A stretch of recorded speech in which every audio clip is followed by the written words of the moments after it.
The galactic trade station hummed with the chatter of 1,000 species, but Vexthor's voice cut through it all. The Kroth hunter stood nearly 8 feet tall, his chitinous armor gleaming under the station's artificial lights as he regaled his audience with tales of conquest. And the Vorgan charged at me with all 6 limbs extended, he clicked, mandibles spreading in what his species considered a smile. But I was faster. One shot, right through the primary heart. It dropped like a stone. The crowd of various aliens murmured appreciation. Vexthor had quite the reputation, 15 confirmed kills of Deathworld species, creatures from high gravity, hostile planets that produced the most dangerous fauna in the known galaxy. At the bar's edge, nursing a drink that would kill most species in the room, sat Captain Rebecca Morrison of the human merchant vessel Dauntless. She'd been listening to the Krotha's boasts for the better part of an hour, her expression carefully neutral. The Kryn was particularly challenging, Vexthor continued, his translator chip working overtime. 700 pounds of pure muscle and rage. Took 3 shots to bring it down, but down it went. Impressive, someone in the crowd chittered. Vexthor's antennae twitched with pleasure. Indeed. I've hunted on 12 different Deathworlds. Collected trophies from species that would make your ichor run cold. Becca set her glass down with a soft clink. Did any of them walk away? The bar went quiet. Vexthor's compound eyes swiveled toward her, taking in the small human female for the first time. She was unremarkable by Deathworld standards, barely 5.5 feet tall, maybe 130 pounds soaking wet, with brown hair pulled back in a practical ponytail. Walk away. Vexthor's translator made his confusion clear. From you, Becca said simply, her hazel eyes meeting his without flinching. Did any of your prey ever walk away after an encounter? A ripple of nervous energy passed through the crowd. Everyone knew humans were from a Class 12 Deathworld, the highest classification. But they were so small. So soft. Nothing like the armored Vorgan or the massive Kryn. Vexthor's mandibles clicked in amusement. Of course not. I am a hunter, not a... So you've never tracked anything that fought back smart, Becca interrupted. Never hunted something that learned. That adapted. That survived. The Krotha's antenna stiffened. Are you implying? I'm saying there's a difference between hunting and surviving being hunted. Becca stood up, and despite her small stature, something in her movement made several nearby aliens take a step back. See, on Earth, we've got this thing called persistence hunting. Our ancestors didn't have venom or claws or armor. They had something better, endurance. She walked closer to Vexthor. The hunter was nearly 3 feet taller than her, but she didn't seem to notice or care. We'd pick an animal, something bigger, faster, stronger than us. And we'd just follow it. For hours. Days sometimes. It would run, and we'd walk. It would hide, and we'd track.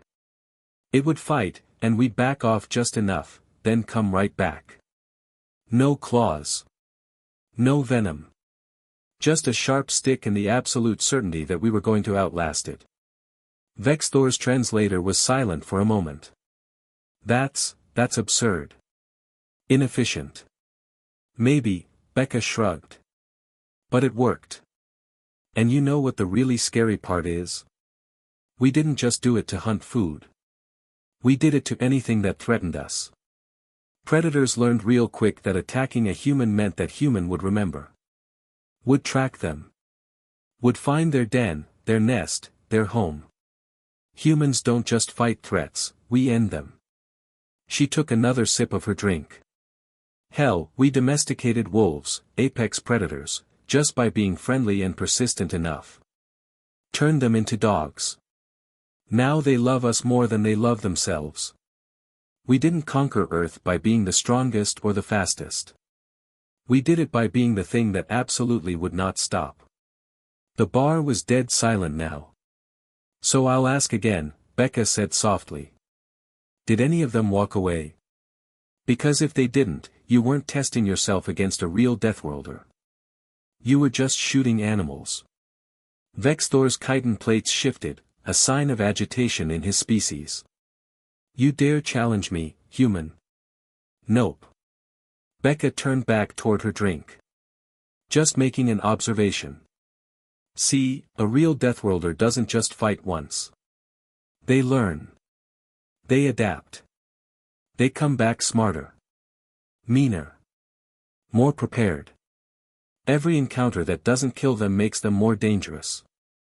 She glanced over her shoulder. That Vorgan you shot.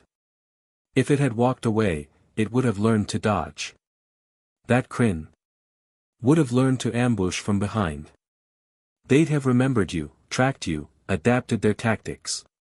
That's what makes something from a death world dangerous, not just that they can kill you, but that they can learn how to do it better next time.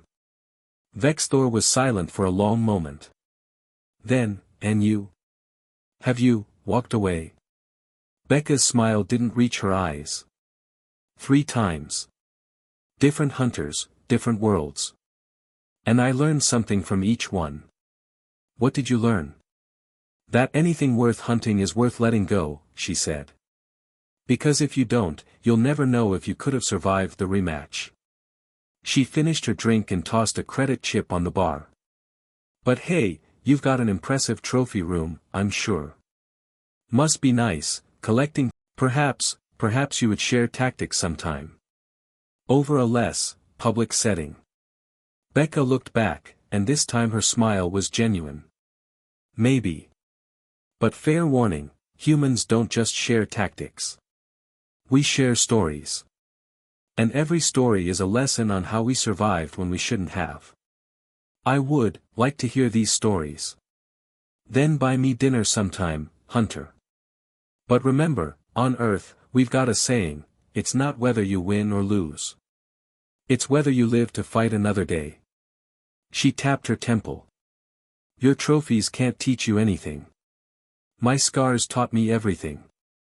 And with that, Captain Rebecca Morrison walked out of the bar, leaving behind a room full of aliens who suddenly understood why humanity's Class 12 Death World rating wasn't about how hard humans could hit, it was about how impossible they were to stop. Vexthor looked down at his clawed hands, at the scars from a dozen hunts. But they were neat scars, clean scars.